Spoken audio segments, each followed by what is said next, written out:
The Cleveland sky might have been clear, but the tension inside the Browns facility at Berea felt like thunder rumbling under the surface. Silent but impossible to ignore. Cameras clicked, pens scratched across notebooks, and the air hung thick with anticipation as Kevin Stefanski stepped to the podium to make it official. Gabriel would be the starting quarterback of the Cleveland Browns. He said the words calmly, but everyone in that room, every reporter, every player, every coach, felt the truth underneath. Even in silence, Sanders didn't just stand there, he commanded the room. There's a certain energy elite players carry, a quiet defiance that makes everyone else pay attention even when they say nothing. Gabriel's smile was calm, humble even. But Shedeur's glare told the story Stefanski didn't want to tell. This battle wasn't over. This was the calm before the takeover. And deep down, every single person inside that building knew it. Cleveland didn't just name a quarterback. They lit a fuse that's now burning faster than anyone expected. On paper, this looked like stability. Gabriel's a poised, experienced passer, the kind of rookie coachable enough to buy a little time. But Cleveland isn't searching for stability. They're desperate for identity. Since Baker Mayfield's roller coaster tenure ended and Deshaun Watson's scandal cast its shadow over the organization, the Browns have been chasing something they can't fake: belief. Ownership wants a franchise face. Stefanski wants control. And the fans? They want excitement. They want Shedeur. The ripple effects of that decision were immediate. Players know when a quarterback room is divided, and this one split the second Stefanski said Gabriel's name. Veteran players like Myles Garrett and Jerry Jeudy can feel the difference. Gabriel is steady, but Shedeur electrifies the field. Even at practice, when he steps into the huddle, there's a shift. Routes tighten, cadence sharpens, energy lifts. The crowd may not be there to cheer it, but the players feel it all the same. It's unspoken, but it's real. Destiny wears number 12, and it's only a matter of time before he owns the huddle for good. Then came the quote that changed everything. After practice, Gabriel stood at his locker surrounded by reporters, answering questions like a pro. Respectful. Predictable. But then he said the one line that flipped the narrative on its head: "I'm ready to lead until the team feels it's time for something else." Something else. That phrase detonated like a grenade across the internet. Every outlet, from ESPN to Cleveland radio, ran with it. Everyone knew who something else was. Within hours, that clip was viral, paired with highlights of Shedeur's perfect spiral connecting with Jeudy downfield. A 40-yard rope, effortless, confident, surgical. The sideline went wild. Shedeur smirked as he jogged back to the huddle. It wasn't arrogance. It was inevitability. That one play did more than any press conference could. It reminded everyone that talent doesn't wait for permission. Stefanski tried to frame it as healthy competition. But behind closed doors, the narrative was already slipping through his fingers.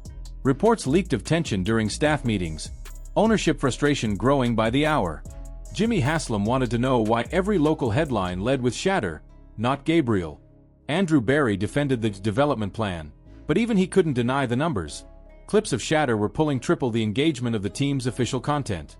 Every time the Browns posted something about Gabriel's leadership, the replies were flooded with the same message: let 12 play. Inside the locker room, the dynamic was shifting in ways no coach can control. Players who were once neutral started talking differently. Whispers that the offense just feels smoother when Shedeur runs it. Rumors that he's been staying late, throwing routes under the stadium lights with Jeudy and David Njoku after everyone else has gone home. Those aren't backup reps. Those are takeover reps. And when a team starts following a player before the coaches even announce it, you know the writing's already on the wall.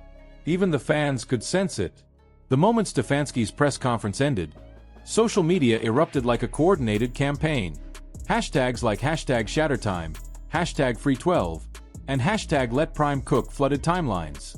Edits of Shedeur in slow motion, captions like, "You can't bench Destiny." Local radio stations devoted full segments to the controversy.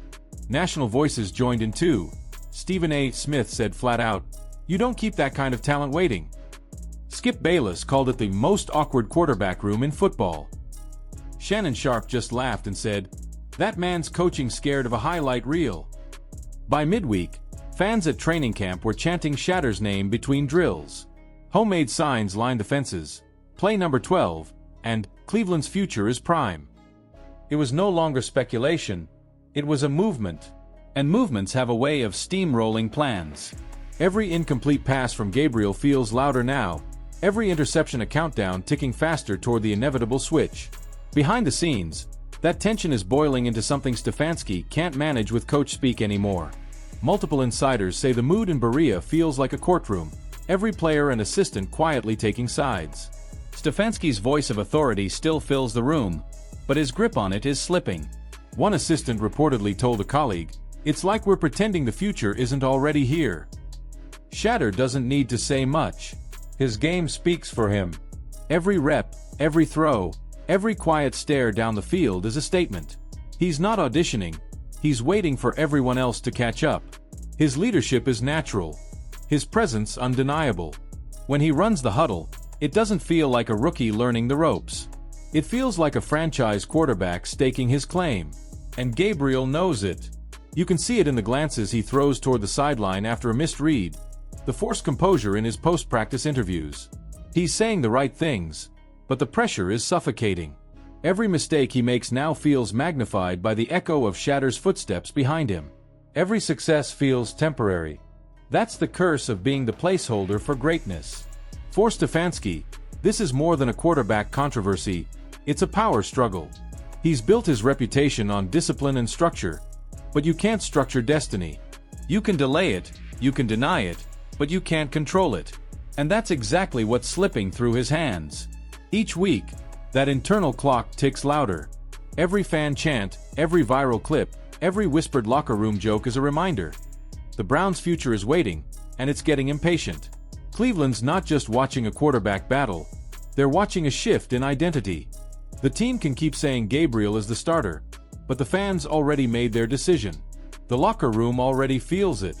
And when those two forces align, history shows us there's only one outcome. You can't bench destiny. You can only postpone it. So here we are, Dillon Gabriel with the title, Shedeur Sanders with the power. One leading on paper, the other leading in spirit.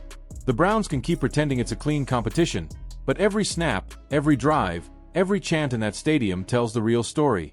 It's not about if Shedeur takes over. It's about when. And when it happens, it won't just be a quarterback change. It'll be a franchise rebirth. So what do you think? Does Kevin Stefanski make the switch before it's too late, or does the locker room force his hand? Is Dillon Gabriel just the bridge, or does he somehow silence the noise and hold on to his job? Drop your thoughts in the comments below.